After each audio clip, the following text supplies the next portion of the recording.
السلام عليكم ورحمة الله وبركاته.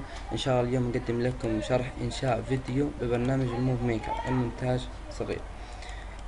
أول شيء أرتب كل ملفات الفيلم في مجلد حتى يسهل علي إنشاؤه. طبعا بداية سوف أقوم بتثبيت البرنامج. إن شاء الله سوف أرفق لكم البرنامج أسفل المقطع الفيديو على موقع اليوتيوب إن شاء الله. طريقة التثبيت: نقوم بتثبيت البرنامج. نيكست، موافق، نستبدل، نعمل، نعم، فينيش. تمام، تم تثبيت البرنامج.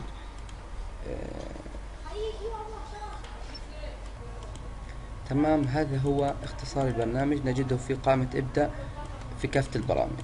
إن شاء الله سوف نقوم بفتح البرنامج والعمل عليه. طبعا هذه الواجهة الرئيسية للبرنامج. يمكننا في هذا البرنامج إنشاء الصوت مع الصور، إنشاء عنوان وبداية. أفضل شيء لآلية عمل البرنامج هي العمل على هذه الآلية. أول شيء إني أضيف المقدمة للبرنامج، إنه يكون أنا عندي للفيديو أضيف مقدمة للفيديو. تمام، وهي كالتالي: أول شيء بروح على إنشاء العناوين والمشرفين. تمام، بدي أعمل عنوان في بداية الفيلم. عنوان في بداية الفيلم، بضغط على عنوان في بداية الفيلم، بقول تم هذا الشرح. طبعا كل شخص له حرية الإبداع في البرنامج، ولكن الهدف من هذا الشرح هو توضيح الفكرة في عمل البرنامج. الشرح بواسطة قناة. تمام، طيب، تمام. بغير حركة العنوان، وأنا أفضل أن أكتبها بالأغلب آلة كتابة العنوان. طبعا بضغط عليها وبيجيني هنا آلية العمل. طبعا في الشرح ما بتظهر آلية العمل، واعتذر عن هذا الشيء، البرنامج ما بيعرضها. آلية الكتابة. بضغط على تغيير الخط واللون. هذا بغير الخلفية من هنا، أنا بفضل برضو أسود وأبيض، ولكم حرية الاختيار، أو أصفر، هذا كل شخص برجع له. بغير نوع الخط، خط الكتابة، وبغير شفافية الخط لو حابب غامق أو فاتح، المائل، تحته مسطر، في الوسط، في الخلفية. بيعرض لي هنا كل شيء. بعمل تم إضافة العنوان على الفيلم. تمام، هي العنوان صار. ممكن أنا أكبر العنوان وممكن أصغره، وهنا بيظهر لي الطول. هذا الطول، يعني لقيت طول العنوان 9 ثواني. يا رب، آسف، هنا الطول، هنا 10 ثواني، 10 ثواني.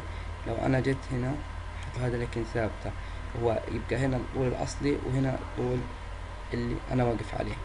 تمام، هل لقيت أنا بدي أصغر هذه، بدي إياها صغيرة نسبيا، يعني إنه أول ما أشغل يجي لي الكلام فقط. تمام، هيك.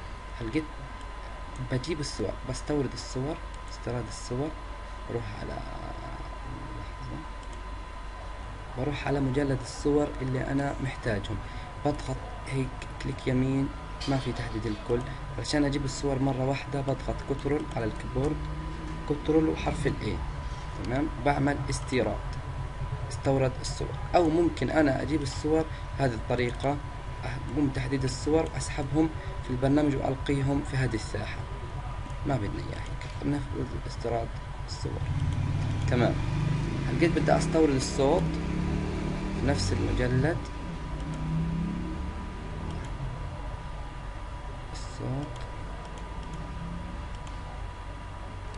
هذا وهذا.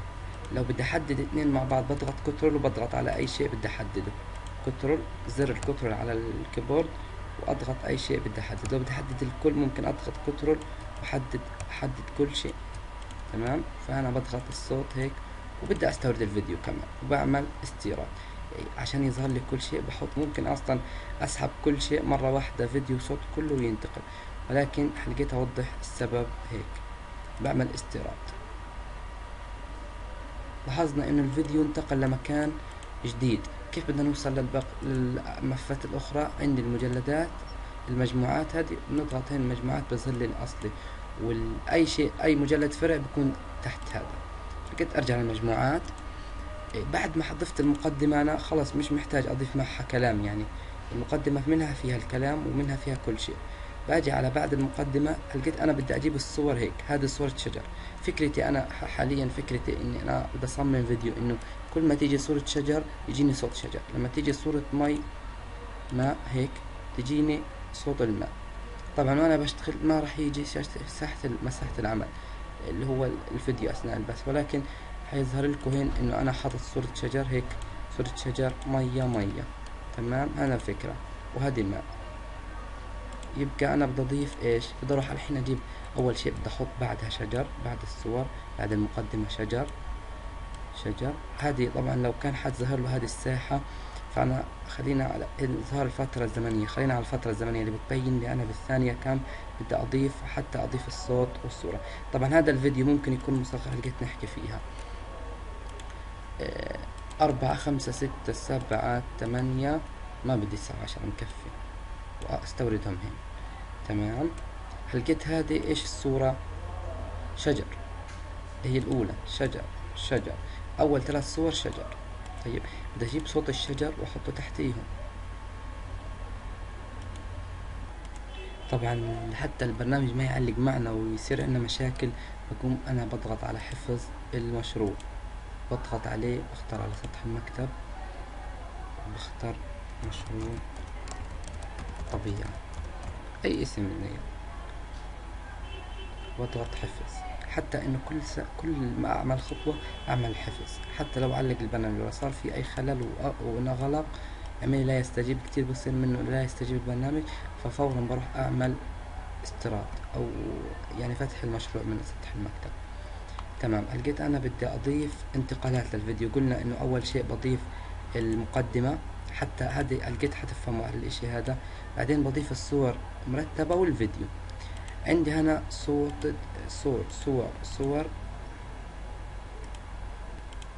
تمام، بدي اضيف الفيديو، بدي اضيف الصور مرتبة والفيديو. طيب لقيت عندي انا قلت الفيديو موجود في المجموعات، وفيديو الطبيعة بستورده. انا هنا في عندي مية ماء هيك، وين الماء عندي؟ لا هنا هذه وهذه هي مية، هذه مية، انا بدي استبدلهم بالفيديو. بدي اشيل هدول تنتين واجيب الفيديو مكانهم. تمام، لقيت هذه بالافضل حتكون زائد، فمش حيبين صوتها، لكن الفيديو نفسه له صوت، فانا ممكن لو حابب اني اخلي الفيديو بصوته الاصلي وما اضيف له صوت بخليه هيك. لو حابب اني انا اكتم الصوت، ممكن انا يعجبني مشهد على الانترنت وما بدي الصوت اللي فيه، فانا بجيب الفيديو بحطه هين وبعمل للصوت كتم، فما بيظهر، فبيشتغل الصوت معي هو هدوء. لو انا ما عملتش الكتم حنلاحظ انه حيطلع صوت، انه صوت تمام. نرجع، انا هعمل كتم لان انا بدي ادرج صوت معه. الفيديو طويل طبعا بقصره وايش وبوسعه، ولكن ما بيقدرش انا اوسعه اكتر من حجمه الاصلي، يعني هذا اقصى حجم للفيديو هي ممكن حسب طوله، لكن لو كان قصير ما بقدرش انا اوسعه. تمام، لكن بقدر اضيق منه فقط. انا بدي اعمل حفظ وارجع اكمل. لهيك انا قلت لكم هذه بنسكرها، بتكون مقفلة وبنفتحها عشان يظهر لي الصوت. طيب مقفلة خلاص، كتمت صوتها. هل قد تعمل انتقالات للفيديو؟ علشان لما اعمل الانتقالات ممكن يدمج اشياء في الصور والفيديو. فايش الانتقالات؟ فكرة الانتقالات انه انا مثلا لما يخلص هي بتظهر هين، هاي بروح على هين انتقالات الفيديو. الانتقالات اللي هو مثلا لما ينتقل من صورة لأخرى انه يظهر لي آلية دخول بين الصورة والصورة. مثلا ممكن يمسحها، يعمل لها أشرطة أفقية، إعصار يفجر الصورة، تفجير، تبديل، دمج، تلاشي، انه ما تبينش انه كأنها ما وقفش المقطع وهيك. فانا بدي اعمل، لو بدي اعمل تلاشي حلاحظ انه دمج الصورتين هيك. شوف هذه الصورة دخلت في هذه نص، اغلب شيء بسيط منها. لو بدي اعمل هذه الاشياء فبروح على اظهار على يعني بكون هنا انا بضغط على اظهار لوحة العمل، بحط انتقالات كما اريد. انتوا بتجربوا يعني بيظهر عندكم بهذه القائمة ايش اللي بيظهر. لو انا اضغط على الشكل مرتين حيجيب لي هنا كيف بيشتغل حتى قبل ما اضيف. فانا احط هذه الاشياء كلها بعد الفيلم. هذه الانتقالات كتير مرتبة، تدي للفيلم اشي مرتب. تمام.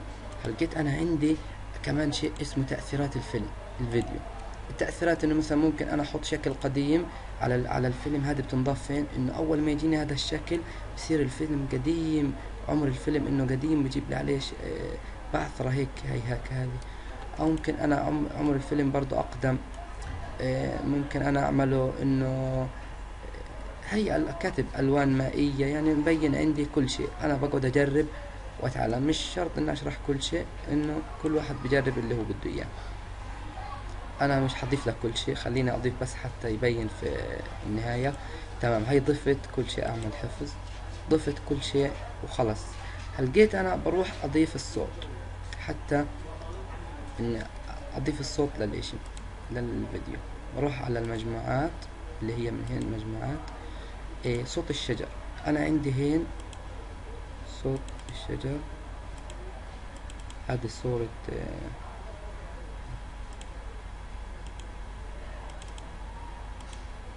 هنا هذه صورة شجر. طيب اجيب صوت الشجر إلها. الصوت كمان بقدر اضيقه، اقصره، اوسعه، اقصره. هاي صوت، هاي شجر طلع لي. تمام. عندي هنا شجر، هذا شجر، هذا شجر، هذا شجر، كل هذه ايش شجر. هذا الشجر كمان، هذا شجر، كله انه انا خليته شجر بس، وحطيت بدل المية فيديو. يعني بدي اسيب كل شيء، بدي احط له شجر، يبقى مش شرط اقصر هذا، قد ما يكون في طول بدي اطوله. اجيب كمان مرة، لانه انا في الاصل هو قصير، بضيفه وبدمج شوية منه على حتى لما ما يبين انه في صوت اختفى وكمل. طيب لقيت، شوفوا قصر معي وضايل هذه المسافة. طيب فأنا بجيب الصوت إلها هيك، وبعمل إلها هيك حفظ، بقصر لا ما تصل. تمام. لقيت صوت الماء، بجيب صوت الماء كده. لا أنا خلاص جبته هيك، لازم أحطه هنا، بعدين بشده لهذا. طيب بشده كمان شوية، بدخله فيه وبقصر منه للفيلم، في الفيديو الصوت. لقيت عندي بدي صوت الشجر تاني، اشد صوت الشجر لهذا، وايش بقصره له. يعني انتوا بتكونوا دقيقين، انا ما بهمني الدقة، لقيت انا بهمني اوضح الفكرة. تمام. هاي انا ضفت، هاي لقيت انا بدي اعمل نهاية للفيلم، نفس ما انا عملت البداية، بعمل الها نسخ، بحطها هين، وبعمل الها لصق هين، ها، وبعمل تحرير العنوان، وممكن اغير اي شيء عليها. طيب شكرا لكم على المشاهدة، أتمنى أن يكون نال إعجابكم. بعمل إنه ممكن أغير أنا تاني فيه، إنه أخليه عنوان فرعي، وأحط عليه، أخلي الكتابة أبيض، وأغير الخلفية أخليها أحمر، أي شيء، وبغير الخط وكل شيء، وبعمل على تم، فصار الفيلم هذا نفسه. طيب لقيت انا ممكن انه انا حافظ المشروع، ممكن لما نفتح المشروع الاقي المشروع صار هيك كبر. لا، انا ممكن لو بدي اكبر المشروع فعلا، انه عشان يوضح لي الامر، ممكن اضغط على تصغير يصغر لي حجم الاشي، ممكن انا اكبر عشان افهم. وعندي هذا السهم بجيبه وبودي فيه، لو كبرت كمان حيكبر كل شيء، حيصير الامر عندي واضح. فلما اجي اقص المسافة هلاحظ اني انا بقص، انه حيوضح لي الامر. لكن برضو هو صغير بيبقى اسرع، هو كبير بيكون اسرع. خلينا احنا الفيديو اللي احنا مشتغلينه قصير، فمش محتاج اني اطول. طيب هيك تمام. لقيت انا بدي اضيف، لما يجي هنا الفيلم، لما يكون هنا على الصوت، بدي انا يجيب كلام، مثلا يجيب لي كلمة سبحان الله، يجي هنا يكتب لنا الحمد لله هيك. طيب انا حفظت الكلام هذا.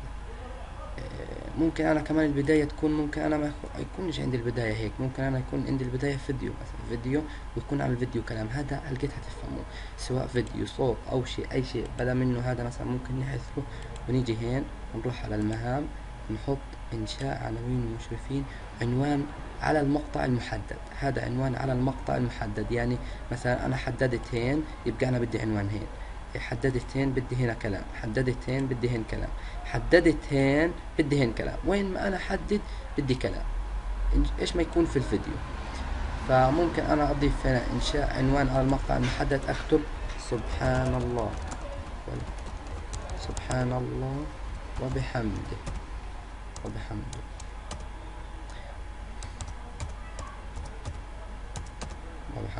واعمل نفس الشيء، اغير اخليه عنوان فرعي. هي هو هيك ان شاء الله تكون بتظهر عندكم. انا ما اعتقد هذه الصورة بتظهر في الشرح، ولكن وانتم بتطبقوا بتظهر. عنوان فرعي، واغير الخط ولون الكتابة اصفر، ابيض او هذا اللون، وبعمل شفافية اللي بدي اياه انا، وبغير الخط اللي انا احبه، بعمل اضافة عنوان. هذا خلاص انا مش مضطر اضلني ادخل على البرنامج. طبعا هين تم اضافة العنوان، تمام. فانا مش مضطر هلقيت اضلني ادخل واعمل عنوان، لا انا ممكن اعمل لهذا تكبير هيك، اكبره قد ما انا بدي. طيب، فبصغره مثلا بدي اياه على هذا الكلام، بعمل له كوبي، كل شيء انا اشتغلت بعمل له كوبي. فهنا بكون انا ضيقت المسافة على قد ما ينتهي الفيديو. تمام، هيك صار عندنا مقدمة. قلنا انه احنا اللي يتعمل البرنامج، انه اول شيء ضفنا المقدمة اللي هي هذه المقدمة، وضفنا الصور مرتبة. طبعا الصور ممكن انا احط هذه قبل هذه وهكذا. طبعا اضافة الانتقالات، ضفنا الانتقالات، هي الانتقالات وجوالها انتقالاتها. تأثيرات الفيديو لا يهم متى تضاف، هذه ما بتأثر على الفيديو لما تنضاف، هذه بتأثر على الفيديو نفسه. ضفناها. ضفنا الصوت، تمام، هي الصوت. ضفنا العنوان والكلام، عرفنا كيف نحط مقدمة نهاية عنوان وهكذا، تمام. كيفنا نحفظ العمل ومشاهدته، هاي اكيد مشاهدتها، تمام. هذا هنا انهاء الفيلم. نضغط على حفظ الى الكمبيوتر الخاص بي. ان شاء الله ما نكون نسينا اي شيء في البرنامج. برنامج جدا سهل ممتع، انا اسف للإطالة، لكن البرنامج يحتاج انه اكون احاول ان اكون دقيق فيه وما اكون سريع كتير. حفظ الكمبيوتر الخاص بي، نسمي فيلم عن الطبيعة، واختار المكان قرص الدي، واعمل التالي. افضل جودة، اعمل التالي. يتم حفظ حسب طول الفيديو، حسب مساحة الفيديو، يتم حفظه بطريقة سريعة. تمام، هيك تكون حفظ الفيلم اختصر الوقت. قلت اضغط على انهاء وتشغيل الفيلم. طبعا هاي اول شيء تم انشاء هذا الفيديو بواسطة قناة حسام العالمي.